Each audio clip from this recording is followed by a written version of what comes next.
mwana kumumentioninga era mule naye nga DNA ejja tukola bubi nnyo singa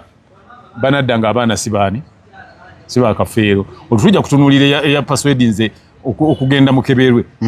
bw'obanga oli omu kwaba password nze nga yagamba line ezo zijjukira mu luyimba ki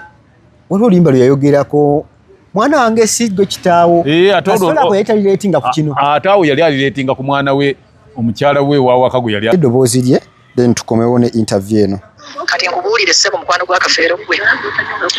leero balamu baba tamanyangako maanyi ga kafeero he's yet to know kirungi wasoma oluzungu he's yet to know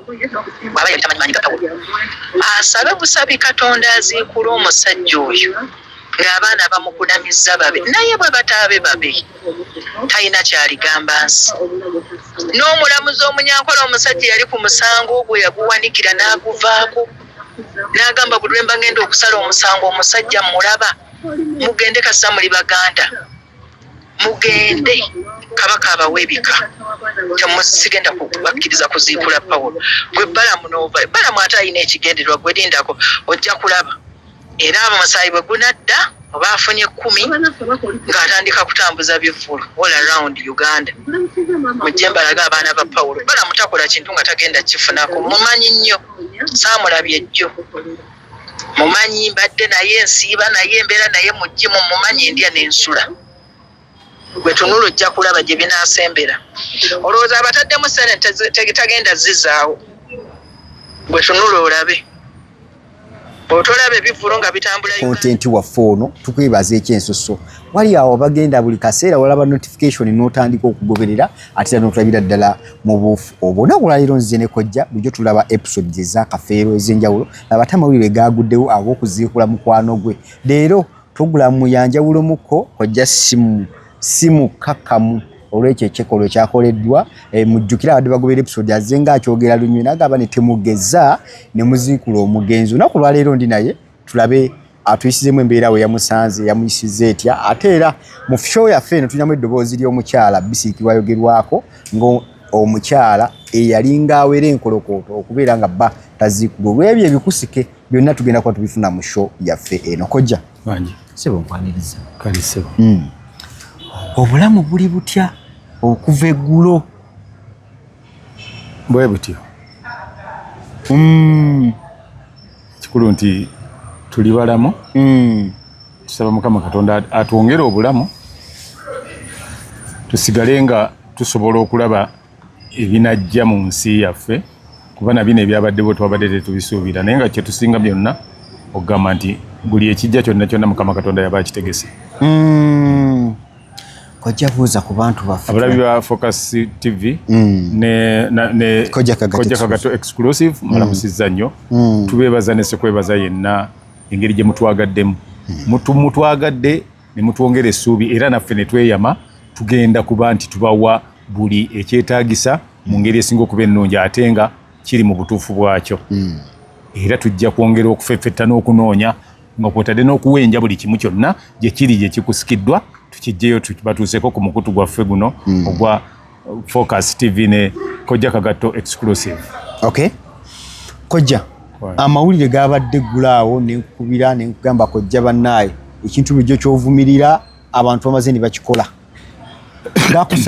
gakusanze wera gakuyisizza gatya kojja tusookera awo tuyoke tusimbule nagansanze waka saasose gakkiriza kuba nabadde ngalaba ku social media yes bwe gantuuseeko nenkubira muwala wange ndagire n'atakwata mirundi 3 bwe yakutte ng'akaaba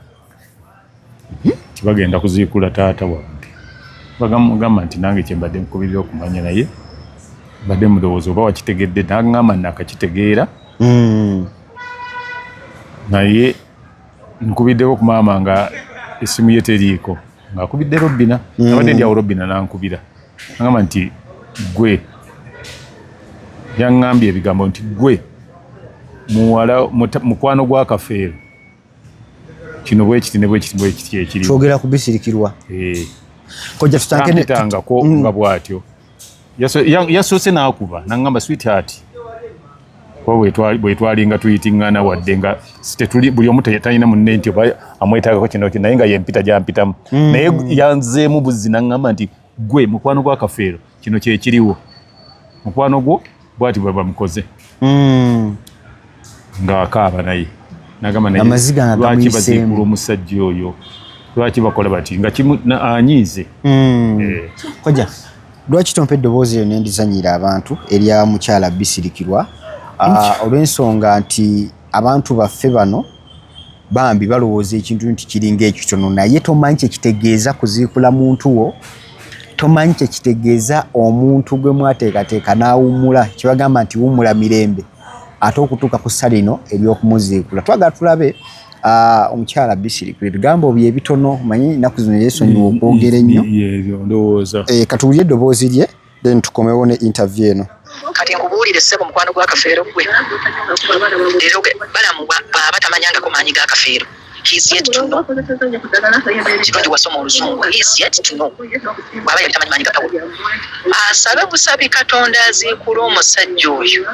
ng'abaana bamukunamizza babe naye bwe bataabe babe talina kyaligamba nsi. N'omulamuzi omunyankola omusajja yali ku musango gwe yaguwanikira n'aguvaako n'agamba buli lwe mba ngenda okusala omusango omusajja mulaba mugende kassa muli baganda mugende kabaka abawe ebika temusigenda kubakkiriza kuziikula Pawulo gwe Balamu n'ova Balamu ate alina ekigendererwa gwe lindako ojja kulaba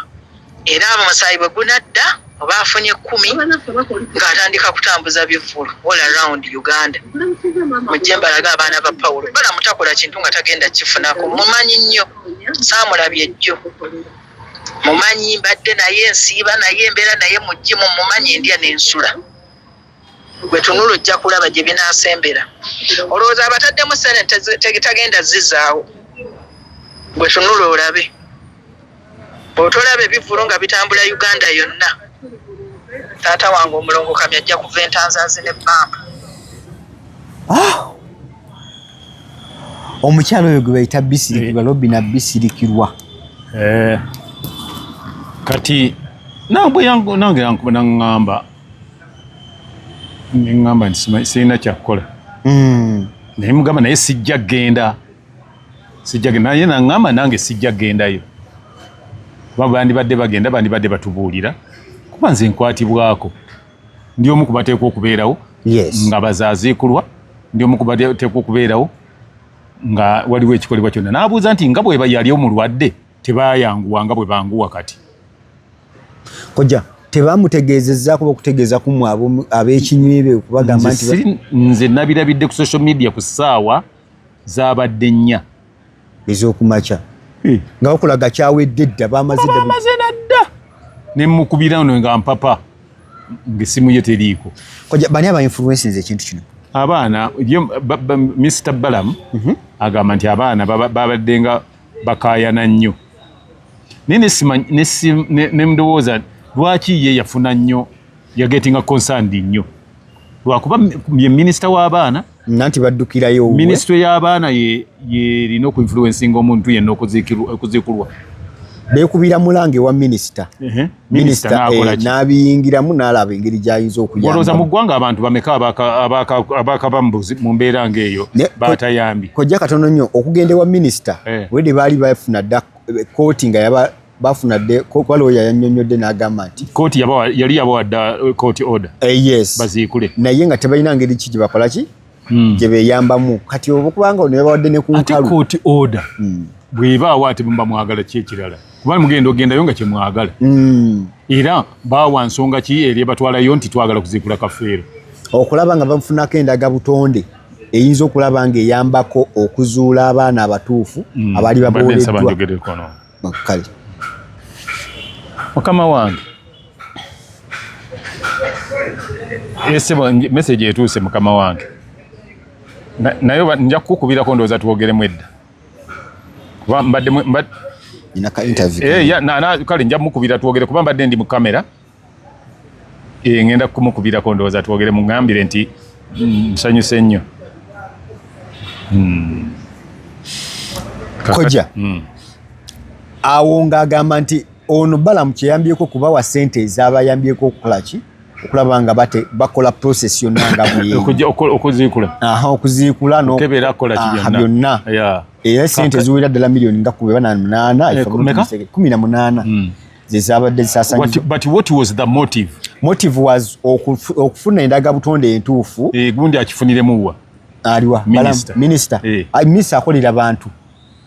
Nange nina gwe njagala okuziikula. Era asobola okuyamba. Simanyi oba yali taata wange oba ndi wawalala. Era bw'ogenda mu ofisi asobola okuyamba akasobola kinfluencinga. Kati naye anti ffe mu buwangwa bwaffe era bwe wandibadde ng'osobola okiteekamu ssente nakyo n'emitendera gy'okola ki kifaanananga kakati singa mutabani wa Kafeero yabadde ayagala kuwasa ono yandivudde eno ng'agenda waka nga atandika kukomerera tenti ziteekawo tewali procedure gy'oyitamu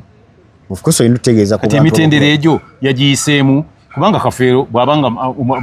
bakaayana kuba baana ba Kafeero kye babadde balina okukola abo nga ye n'abo abakaayana n'abagamba nti okuba ebyo nga bwe twagala tubikole okutuuka ku mutendera guno tusooke tugendeko tulabe owoolujja lwammwe owoolunyiriri lwammwe egimu ku mikwano emitendera n'asooka ayita mitendera gy'ekika kyaki nkima clan ne bamanya ne babulira nti kino kikolwa kino kitambula kiti kino kitambula bwe kiti kubanga ne mubika bwe tuwabaawo omuntu ng'anaaziikulwa obaana banaakyusa ti omutaka gundi abadde ali gindi gye yagalamizibwa kaakati olwaleero twagala kubasengula bajjayo tubatwala egindi waliwo emikolo egikolebwa mu kuba nti abantu abo basengulwa bwe wabadde ogenda okuziika omuntu eyaziikulwa edda emitendera egiyitibwamu okuziikula omuntu wagiyiseemu oba gwe watutte maanyi n'oyiwa amagye kuba abenayogeddeko nabawo ku kitundu naddala chairman bamuyita mwami Semaama chairman nkwogera naye yaŋŋambye nti nze nange abasirikale nalabye bayiise n'enva gye nvudde ajja alabe ku ekibadde era nange tebanzikiriza kusembera eri wenda batugobera eno chairman naye ng'abagoba beba abazze obuzi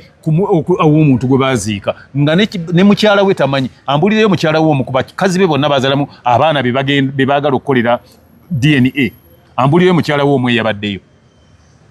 mulimu ebintu bimu bye bakola nga bintu byakunyooma kulengeza na kuyisa maaso mu buwangwa bw'abantu ekyo tekikola naye ebintu ebijja okuva mu mbeera eyo eyabaddewo biyinza obutanyumira bantu abo kati nna kyembuuza singa bukya ku makya ng'omaze okwanamya okukunamya okuweneenya omuntu ow'amaanyi nga Kafeero okulaga amagufa kyekiti ekyo amagufa kirala okubaako nga bagamba ku muntu wo nga yafa gegaba amagufa naye ng'omaze okukola ebintu ku muntu eyali ow'amaanyi nga Kafeero bwe yali atwalibwa bwe twali tumumanyi n'omuziikula okebera abaana tetumanyi kikyobaagalamu abaana abo naye n'ogenda okusanga nga abaana abo si babe abaakupikiriza okumuziikula ensi oli gigamba ki era bali kubuuza nti kiki ekyakuinfluencinga walina what was the hidden agenda oba what was the motive gwogambe nti kati nsazeewo kanteekemu miliyoni bweziti bandeete fina service nkoleki aba fina service bakoze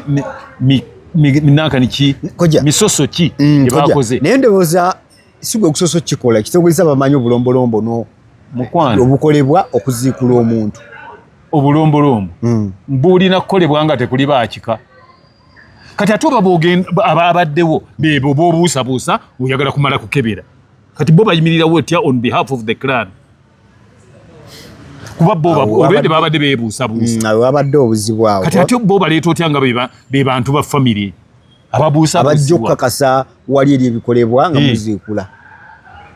kakati gwe kyogamba nga mukyalina okukaayana nti ono mwana waffe si waffe ono ayinza okubaako kyabasalirawo ku mukolo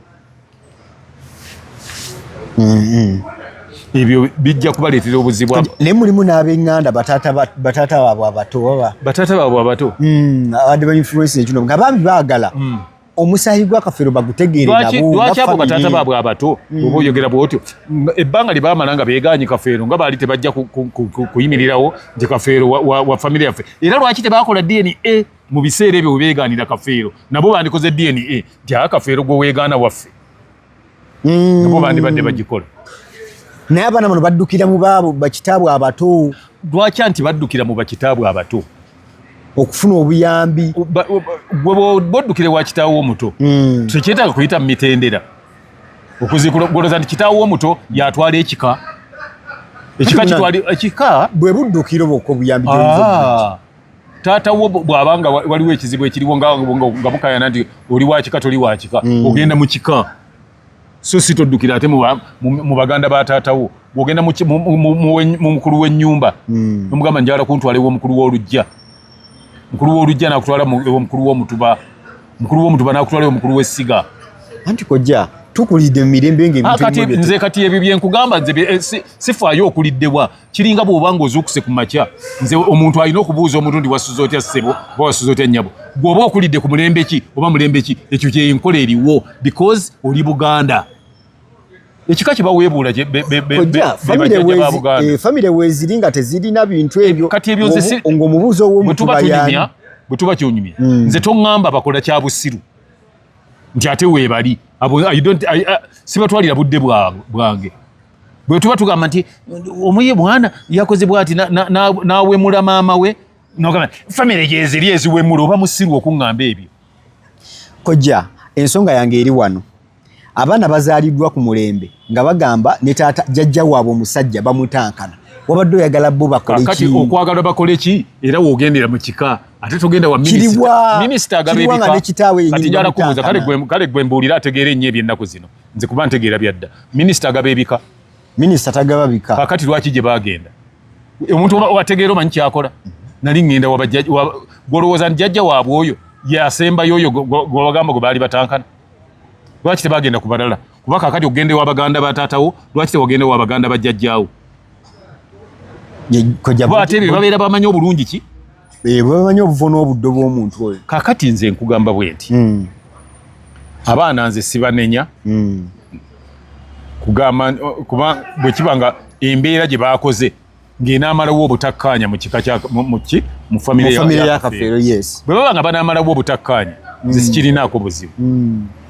bwe kiba nga kye baakoze bakikoze lwa bulungi bwa famire yaabwe kinsonga lwaki nagambye nze sijja genda kuba sirina gaddamu kulumwa mulundi gwakubiri okufuna naye nkugamba kino nti baali abaana bennyini beereetera obuzibu newankubadde nga negundi yaleeta obuzibu taata jjajja waabwe omusajja eyali amanyiddwa nga Naganga yaleeta obuzibu mu kwegaana Kafeero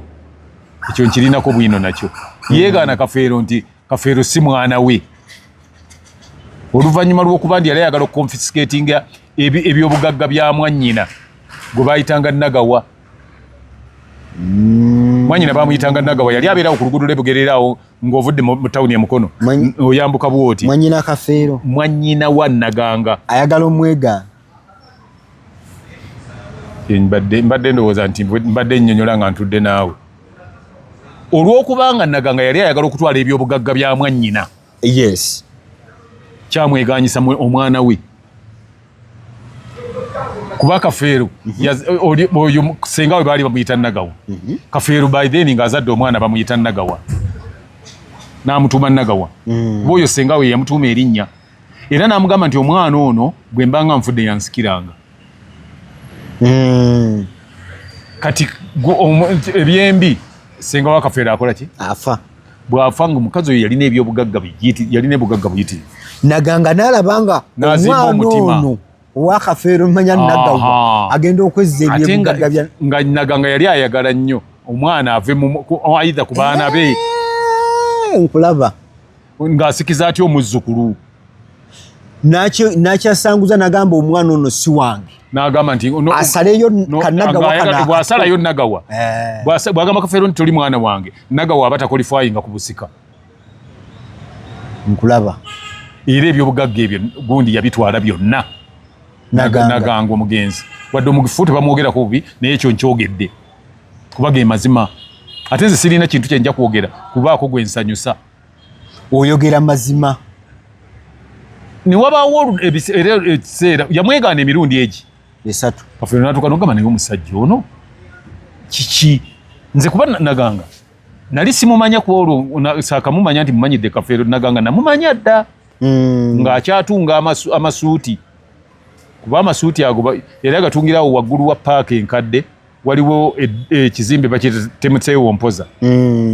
mu dduuka baaliyitanga Nicosia Fashions nga yatunga engoye nga ne wali ku William waliwo omusajja yatunga nga awo wali uhuru y'oku William awo bagiyita ku kizimbe bakiyita kati ennaku zino Zainabu Emporium walingawo omusajja nga tutuuse Fashions n'omulala yalinga baali bamuyita Busuulwa nga yaali wano Katwe nga bebatunga obulungi mu Kampala ng'era gye tutwala engoye Naganga yali wa linnya w'amaanyi ate n'abeera wa UPC w'amaanyi bano ba prominent kati n'abanga era yakolagananga nnyo n'omusajja bamuyitanga Aston Mugowa era yali chairman wa UPC wa Kampala nga bwe bakolagana nzi kwenda mumanyira kuba nali engeri gye twali tubeera mu kibuga kwenda mumanyira mu 1982 yali 83 kati gundi agenda okumutwala nti ono ye taata wange ng'omuntu gwatwalidde essimu naye nati era omutima gwannenyika bwe nalaba nga ntutte wa Naganga gwe mmanyi nti wa UPC mukwano gwo Kafeero akutwala ewa Naganga yono taata wange n'abeera ntya ne mukwano gwange nga tamanyi taata wange tugendayo nange ne mutwala ewaffe mutuuka ewa Naganga ng'omumanyi nga mumanyi omuntu na buli kye yali akola nga nkimanyi koja mukwanjulira taata oyo yakugamba yamuzaalira ddala yaŋŋamba yamuzaala anti oli bwakwanjula nti ono ye taata singa tagamba nti ono ye kitange mumanya nti oyo yamuzaala wagamba nti ye taata kitegeeza yamuzaala singa yali si yamuzaala yandiŋambye ono ye kitange Naganga ava ku kyokwegaana Kafeero bya bugagga bya mwannyina naye nga yali wuwe wa Muntumbwe yali wuwe mwana wange yamugamba nti toli mwana wange Kafeero namugamba nti kati taata wange gwennyini gwoŋŋamba ekyo naŋŋamba nti sinze nkuzaala namugamba nti sinze nkuzaala gwe kitaawo nze maama wo nayagalako mwagale maama wo yakuzaala musajja yali Munyarwanda yali atema bikajjo lugazi nga Naganga yagamba layini ezo nzijjukira mu luyimba ki waliwo oluyimba lwe yayogerako mwana wange si gwe kitaawo asolako yali talireetinga ku kino ate awo yali alireetinga ku mwana we omukyala we wawaka gwe yali azadde mu musawo w'ekinnansi era omukyalo oyo bwe bazaalana omwana oyo bwe bagamba bwe bazaalana omukyalo oyo yazaala abaana era omwana oyo bwe bazaalana n'ona atunda ebintu bya Kafeero ekitegeeza erinnya Buladina gye liddyo kuba sitole yazinyumya yali muwala we kakati nze nkubudde kati kasita nkubudde saagala nnyo manyi nina bye saagala oli omwana kuba bambi tali mu bintu ekyo DNA egenda kulamula kati ekyo saagala kwesiba nnyo omwana kumumensioninga eramule naye nga DNA ejja tukola bubi nnyo singa banadda nga abaana sibaani siba Kafeero olutujja kutunuulira eya passwordinze okugenda mukeberwe bw'obanga oli omu kwaba bapaswedinze minisita n'okumugamba tuli bubi ffe twagala kino twagala kiri ne mutuukayo nga abaana si ba Kafeero